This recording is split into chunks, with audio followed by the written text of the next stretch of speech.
Jonás, aquel profeta israelita que vivió y que profetizó en el reino del norte durante el reinado de Jeroboam II. Tiene un nombre muy curioso porque Jonás significa paloma.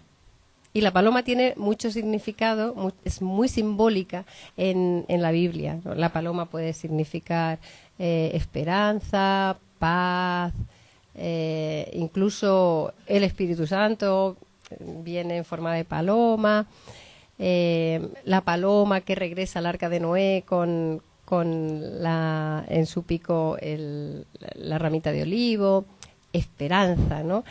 Y así se llamaba Jonás, paloma. Así que Jonás tenía que tener un propósito muy especial, ¿no?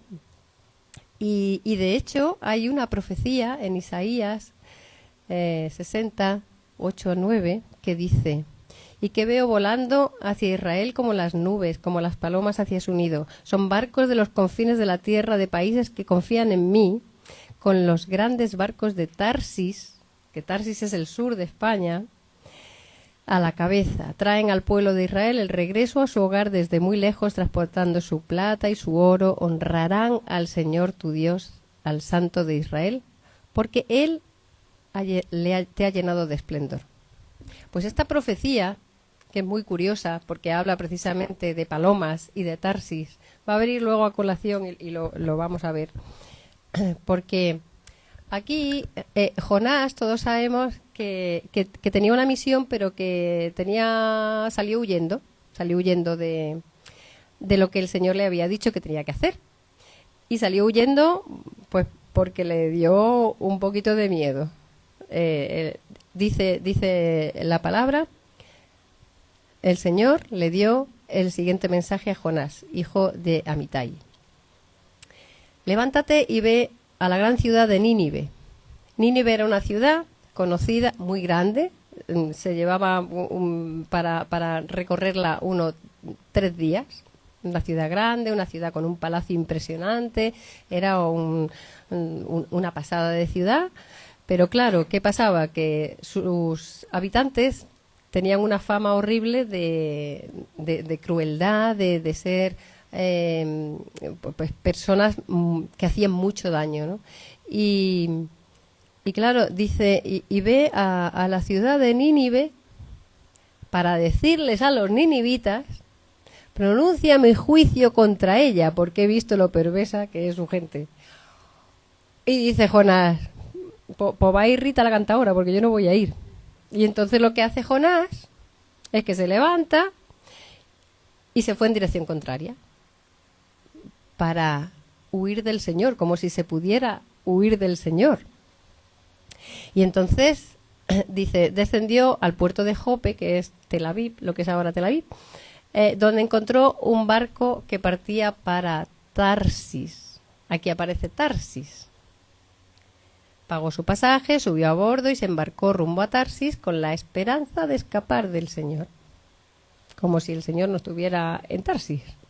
Entonces, ahora bien, el Señor mandó un poderoso viento sobre el mar, el cual desató una violenta tempestad que amenazaba con despedazar el barco.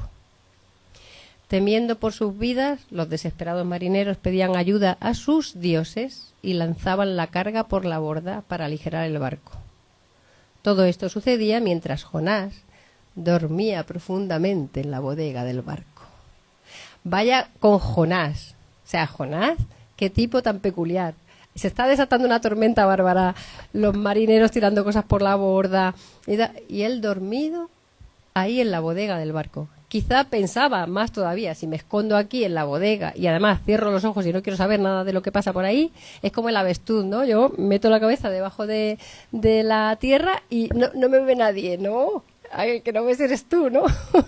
Y Jonás debió de pensar lo mismo. Yo me voy a dormir y mira, salga el sol por Antequera. Y entonces dice, pues echarme fuera, tirarme al mar, porque esta tormenta, obviamente él sabía que estaba desobedeciendo a Dios y que Dios tenía mucho poder. Y entonces dice, pues tirarme al agua porque yo no soy yo que estoy provocando esta tormenta. Pero ellos de momento no lo hicieron, al principio no quisieron tirarle.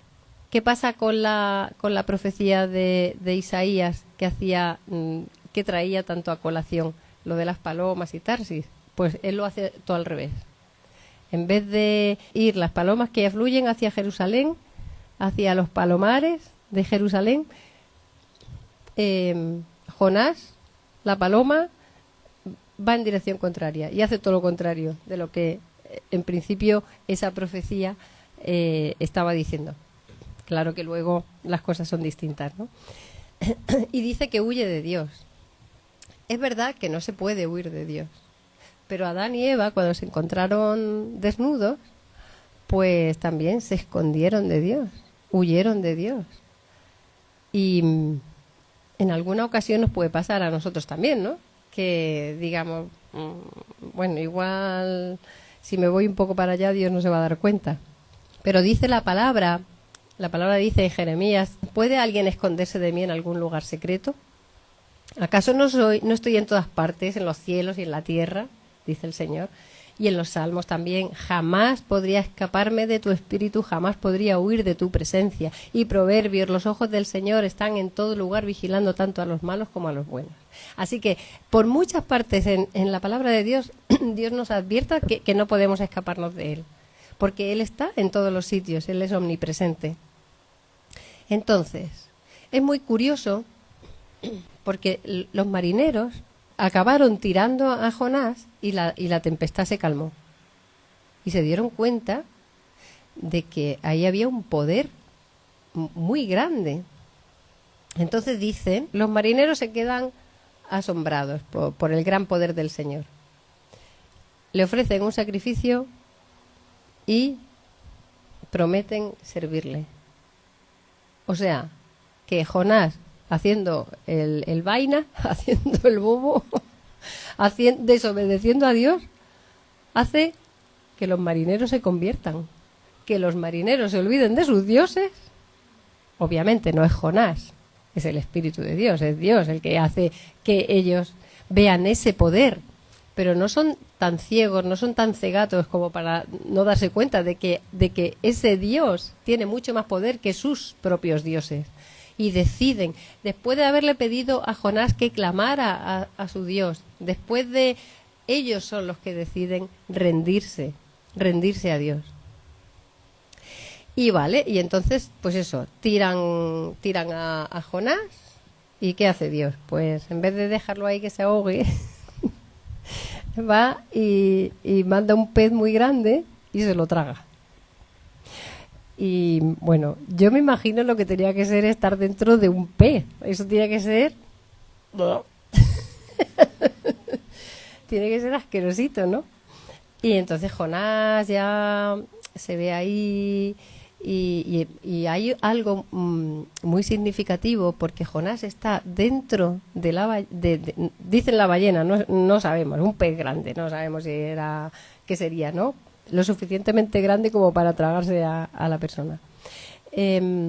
Está 3 días y 3 noches. Y esto parece algo profético del sepulcro de Jesús, ¿no? Que Jesús está 3 días en el sepulcro. Bueno, pues él está ahí, enterrado dentro de la ballena, dentro del pez, ahí recibiendo los jugos gástricos y la... tenía que ser terrible. Entonces, claro, Jonás se ve ahí dentro y empieza a orar. Empieza a darse cuenta de la locura que está haciendo, ¿no? Y dice, Dios, tengo que hablarle al Señor y tengo que alabarle. Y entonces empieza a orar y dice... Entonces Jonás oró al Señor su Dios desde el interior del pez y dijo, en mi gran aflicción clamé al Señor y Él me respondió. Y lo hemos cantado, ¿no? En mi angustia yo clamé a ti, como Pablo y Silas. Y en toda situación difícil nosotros tenemos que clamar al Señor. Tenemos que decirle, como decía Fernando el otro día, estoy aquí, como decía Hugo Bartimeo, que estoy aquí, ¿no? Y que se fije, y que se fije en nosotros para poder ayudarnos y acudir a Él. Pues empieza Jonás, me arrojaste a las profundidades del mar y me hundí en el corazón del océano. Las poderosas aguas me envolvieron, tus salvajes y tempestuosas olas me cubrieron.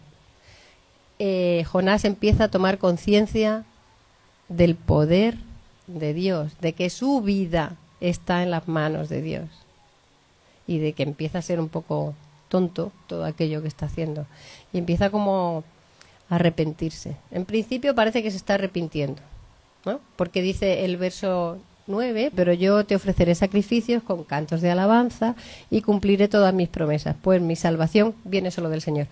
Amén. Y ahí le está dando la gloria al Señor.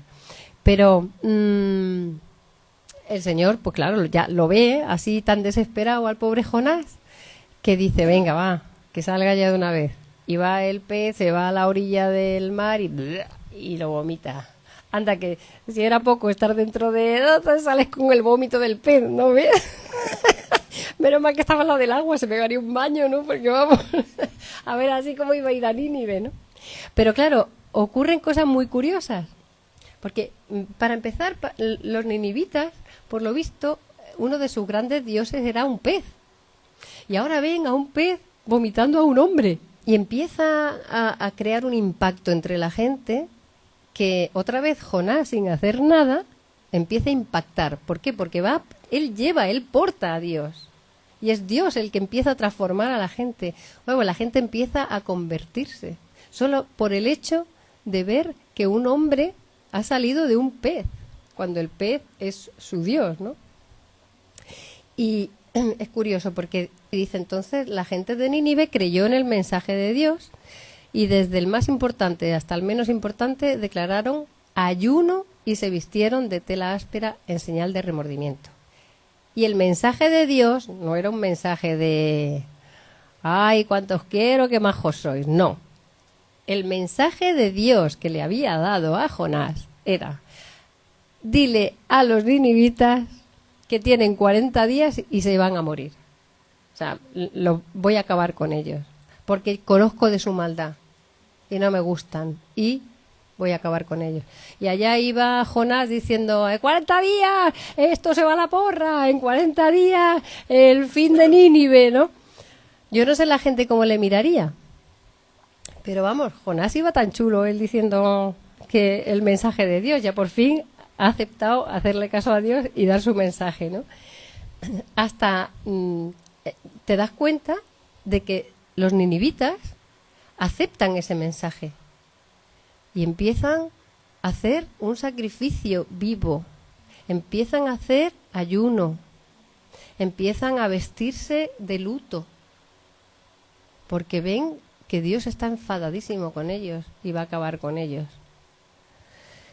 Y entonces, esa tela áspera que pone ahí, ¿no? En señal de remordimiento, empiezan a darse cuenta de lo que son, de que son un pueblo feroz, de que todo el mundo les teme. Y seguimos, ¿no? Y dice, hasta el rey, cuando el rey de Nínive oyó lo que Jonás decía, bajó de su trono, se quitó sus vestiduras reales, se vistió de tela áspera y se sentó sobre un montón de cenizas. Hasta el rey, hasta la mayor figura, se rinde a Dios. Empieza a quitarse su poderío, ¿no? Que lo que le representa como Dios, o sea, como rey, y empieza, ¿por qué? ¿No? Entonces el rey y sus nobles enviaron el siguiente decreto por toda la ciudad, para que nadie se quedara sin hacer ese sacrificio que ellos querían hacer. Entonces el rey y los nobles enviaron el siguiente decreto por toda la ciudad: nadie puede comer ni beber nada, ni siquiera los animales de las manadas o de los rebaños. Tanto el pueblo como los animales tienen que vestirse de luto y toda persona debe orar intensamente a Dios, apartarse de sus malos caminos y abandonar su violencia. ¿Quién sabe? Puede ser que todavía Dios cambie de parecer, contenga su ira feroz y no nos destruya. O sea, el rey se dio cuenta y los ninivitas se dieron cuenta de que quizá tenían otra oportunidad, de que Dios les podía dar una oportunidad, de que Dios igual era misericordioso y no los fulminaba, ¿no? Pero no, o sea, es una manera de decir, vamos a ver si podemos llegar a Dios con nuestra transformación. ¿Quién había conseguido? Jonás no había hecho nada, pero Dios les estaba convenciendo. Entonces, como Dios ve el arrepentimiento, cambia el plan, y entonces, al ver que Nínive se estaba convirtiendo y los ninivitas se estaban convirtiendo, pues ya no los destruye. Jehová muestra su favor. ¿Y entonces qué hace Jonás? Pues se mosquea. Jonás dice, pues vaya, ¿y ahora? Y ahora no se los carga. Y se enfada, o sea, un poco ilógico, ¿no? Y lo dice, ¿no? En el capítulo 4, versículo 12, dice, entonces le reclamó al Señor Jonás le reclamó al Señor, Señor, ¿no te dije antes de salir de casa que tú harías precisamente esto? Por eso huía a Tarsis. Sabía que tú eres un Dios de misericordioso y compasivo, lento para enojarte y lleno de amor inagotable. Estás dispuesto a perdonar y no a destruir a la gente. A ver, si yo acabo de decir que esta gente van a ser destruidas en 40 días, ¿con qué cara voy yo paseándome por ahí si no lo vas a hacer? Me has dejado fatal. Y entonces se mosquea, se enfada, porque según él, Dios la ha dejado muy mal. Entonces, como no está su honra y su orgullo, está ahí tocadito, y es incapaz de ver lo que Dios está haciendo en el pueblo de Nínive, ya desesperadito. Jonás va y le dice a Dios que lo mate, que prefiere que lo mate, mira, mátame, porque yo así, para vivir así, mejor no. mejor mátame. Entonces Jonás, con su mosqueo, se va al oriente de la ciudad y se hace allí una tiendita, ¿no? Una enramada. Luego se sentó bajo la sombra de la enramada mientras esperaba a ver qué le acontecía a la ciudad. O sea, es que Jonás tenía una pachorra tremenda, ¿no? Porque subir allí a ver qué es lo que pasa. Aquí me quedo, a ver qué haces con los ninivitas, a ver. Otra vez, sin mover un dedo. Él no estaba haciendo absolutamente nada. Y entonces se ve que hacía mucho calor. Entonces dice, ahora bien, el Señor Dios proveyó que una planta frondosa creciera allí y pronto extendió sus anchas hojas sobre la cabeza de Jonás y lo protegió del sol. Esto le trajo alivio y Jonás estuvo muy agradecido por la planta. ¿Pero agradecido a quién? La planta creció de repente, esa calabacera, ¿no? Una planta de calabaza que surgió de la nada, que Dios le puso a Jonás para protegerle, para darle alivio. Él estaba mostrando, Dios le estaba mostrando su amor y Jonás seguía sin verlo.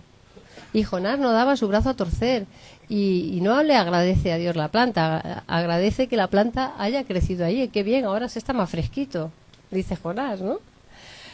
Pero no dice, gracias, Señor, es que veo tu mano poderosa sobre mí, veo que tú estás mostrándome favor, veo que tú me estás mostrando cuidado, que no quieres que me queme al sol, me estás poniendo esta planta de repente, milagrosamente, es un milagro que Dios hace, pero él sigue sin ver nada de eso. Y entonces Dios también proveyó un gusano. Al amanecer el día siguiente, el gusano se comió el tallo de la planta, de modo que se marchitó. ¡Hala! Y ahora verá lo que pasa. Dice así que cuando el sol se intensificó, Dios proveyó un viento abrasador del oriente para que soplara sobre Jonás. El sol pegó en su cabeza hasta que se sintió tan débil que deseaba morirse. Y exclamó, es mejor morir que vivir así. El drama de Jonás. Yo me imagino a Dios estaría flipando en colores, porque o sea, todavía no eres capaz de darte cuenta de cómo soy, todavía no eres capaz de ver el amor que siento por ti, ¿no? Pues mira, este gusanito va a hacer que la planta se muera, ¿no? Y curiosamente, bueno, Dios se lo dice, le dice. Entonces Dios dijo a Jonás, ¿te parece bien enojarte porque la planta murió? Sí. Estoy tan enojado que quisiera morirme, pesado con la muerte, que quisiera morir, venga, y bueno, más, venga, me quiero morir ya. Y no se corta, además, o sea, sí, estoy ya enfadado, me quiero morir. Y entonces el Señor le respondió, sientes lástima por una planta, aunque tú no hiciste nada para que creciera, creció rápido y murió rápido. O sea, realmente tú no has hecho nada, yo la he puesto aquí y la he quitado. Y dice, pero Nínive tiene más de 120.000 habitantes que viven en oscuridad espiritual, sin mencionar todos los animales. ¿No debería yo sentir lástima por esa gran ciudad? O sea, ya es que Dios más no le puede decir. O sea, tú sientes lástima por una planta, ¿cómo no? Y no sientes misericordia por toda esa gente y no te alegras por toda esa gente a la que he salvado. ¿De qué vas, Jonás? El Señor muestra misericordia. El Señor muestra misericordia. Y eso es lo que nosotros tenemos que ver. La misericordia de Dios siempre, siempre, siempre vamos a acercarnos. No hagamos como Jonás, ¿no? Que a veces nos puede dar miedo enfrentarnos a la gente cuando estamos evangelizando por aquí, por Sol, o en nuestro trabajo. ¿Cómo le voy a decir yo a esta persona que... ¿Y si luego no funciona? ¿Y si me empiezo a hacer preguntas y no sé contestar? No, mejor me callo. No digo nada porque me da miedo. Y además puedo quedar fatal. Mi orgullo. No, me voy a callar, no voy a hacer nada. Pero Jesús nos dijo, id y haced discípulos. Si tú no le presentas a una persona el Evangelio, esa persona no la puede conocer así de la nada. Vamos a despojarnos de ese miedo y vamos a obedecer a Dios. No hagamos un Jonás yéndonos en dirección contraria, ¿no? Y a veces tenemos excusas, nuestras propias excusas, ¿no? O queremos ver que no, esto no es lo que Dios quiere de mí, ¿no? Entonces yo empiezo a hacerme mis historias y no, porque lo que Dios quiere es que yo sea bueno, que yo me porte bien y así pues yo ya me he salvado con eso. Ya no tengo nada más que hacer. Pero nosotros tenemos que cooperar con la obra de Dios. El que salvó a Nínive no fue Jonás, lo hemos visto porque Jonás no hizo ni el huevo, o sea, no hizo nada, absolutamente nada. El que salvó a Nínive fue el Señor. Y el que va a salvar a cualquier persona que nosotros le hablemos del Señor va a ser Él. Tenemos que cooperar con el Señor.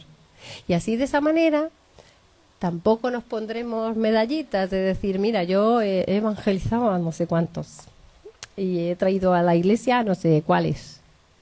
Porque todo es obra del Espíritu Santo. Y Dios nos está advirtiendo continuamente y nos está dando muestras de su amor por nosotros. Y Jonás no veía el amor de Dios. Solamente cuando estuvo ahí un poquito, que a veces también nos pasa, ¿no? Cuando estamos en la situación difícil dentro del estómago del pez. Ahí es donde, ay, Señor, clamamos al Señor. No, al Señor hay que clamar siempre y hay que darle gracias y hay que darle gloria. Porque Él es todo en nuestra vida.